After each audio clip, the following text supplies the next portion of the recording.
Before we get into this latest story, don't forget to hit the subscribe button if you haven't done so already.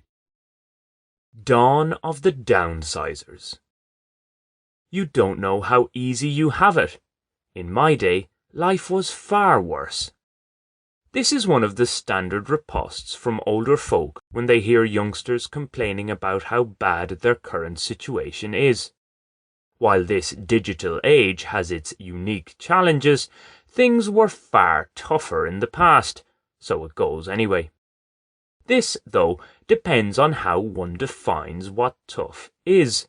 For there are measures, open to much interpretation as such things are, that suggest that millennials from high-income nations are set to be the first generation in modern times to be less well off than their parents. Personally, comparing my wealth and assets to my father's, this less well-off interpretation seems about right. Coming up to his 39th birthday, whilst already the father of 6 children and with 2 more yet to come, myself included, my dad was in the process of building his own house on the land of the family farm he inherited. For me right now, 2 months away from turning 39, it's highly unlikely I'd get a mortgage approved to even consider buying a dwelling. For the record, I haven't even looked into it because I'm not sure where I would like to own property, if I want to at all, that is. Also, many Irish in my age cohort who opted more for settling down rather than a life of adventure abroad appear to be on a steadier financial footing.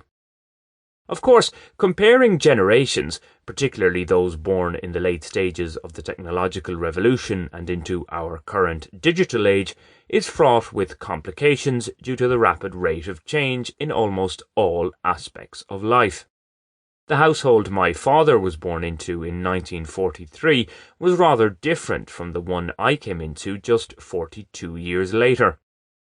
Where in his mid-teens my dad was England-bound for an early life of toil in construction, my main concerns at the same age were football and the secondary school leaving certificate, and I could fret about such matters from the comfort of the family home. In my early 20s, with a university education already completed, I was able to abandon my budding media career to go travelling around the world. Such opportunities were largely unheard of for somebody of my father's background. Now, an argument can be made that the less mollycoddled youth that my father and most of his peers had to go through gave a more realistic picture of life's struggles and was thus more beneficial in the long run. Nonetheless, what few of that generation had was a choice. I, on the other hand, had various options open to me. In most instances, that's a positive. There are times, though, when I think it would be better not to have too many options. So, when those born in the 1940s, 50s, 60s, and even 70s say that they had it tougher growing up than those of us who came later, this is hard to argue against from a technology and access to resources perspective. Seen in such a light, it's understandable that when more prosperous times came along, these older generations were mesmerised by the materialism that presented itself to them. In Ireland, we saw this to an extreme extent during the Celtic Tiger years, something I touched on in a 2012 blog story titled On the Road Again, Naturally. Some in the country went from what was little more than subsistence living to a life where they couldn't spend money fast enough, borrowed at cheap rates as much of it was. More, and bigger is better were the mantras, and many got quite comfortable with their new comforts. When the fecal matter hit the ventilator of Ireland's Celtic Tiger boom, some realised the error of their ways. Well, it was more a case that the financial reality was laid bare. Yet, letting go of the lavishness hasn't been easy. And from my observations, it's the older generations who are more reluctant to do away with rather unnecessary home comforts and associated excessive waste. Although hypocrites abound across the generations when it comes to calls to reduce, reuse, and recycle. To be clear, I'm not calling for a return to something resembling a caveman existence.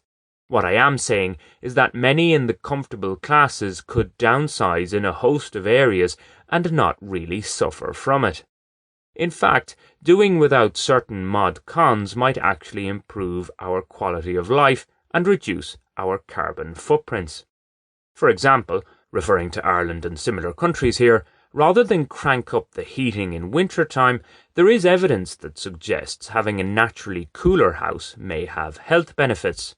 So, where possible, stay warm by being active rather than relying on home heating. Do note, it's usually easier and more cost-effective to keep warm in a smaller dwelling too. Does one really need that 5-bedroom dormer? I've let it be known many times before, see my previous story Me, Myself and I for one, that some people could do without cars, that they have them more for convenience than necessity. Now, I hasten to add that I have previously acknowledged that going without a car is easier to do in cities or areas with reliable and extensive public transport, as well as decent infrastructure for pedestrians and cyclists. Much of rural Ireland fails badly in this regard. I am well aware, too, that such adjustments require a societal mindset change, together with the provision of the means to make adaptation easier to achieve. Ever-evolving, more efficient technology is helping us to still enjoy certain comforts, to still be as productive, without being an excessive strain on the planet's finite resources and the natural environment. My peers and I can be the generation that downsizes in a way that is beneficial both to ourselves and the world at large. This is the dawn of the downsizers. Have you subscribed to this channel yet?